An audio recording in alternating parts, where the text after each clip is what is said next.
I think one of the things that is clear in the last 6 months, at least in the American situation, I don't know if this is true of Brexit, but it's true certainly with Trump, that political comedy and satire has never been so important in the current political conversation. And that's true for a couple of levels. One is, if you think about the Women's March, it was the funniest protest ever. People had all these incredibly funny signs, and they spent all that time in part on those funny signs because they knew that they would circulate on social media. So you make a great political joke, and it gets out there, and it energizes people, and it creates a kind of bond between people in difficult times, all that stuff. But it's also uniquely powerful right now because Trump himself he's this bizarre mix of kind of quasi-dictator and emotionally needy,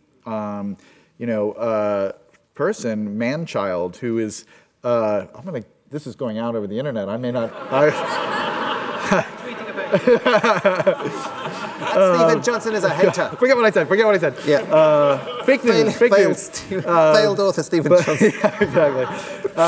But I think, clearly what Saturday Night Live is doing is really actively getting under his skin and throwing him off in an amazing way. I mean, people have been making fun of the president on Saturday Night Live for 40 years, but it's never had the direct effect on a leader that it clearly has on Trump. So I think that both the role of comedy and just keeping ourselves sane during this period, but also actually making very targeted interventions, it's playing a really important role.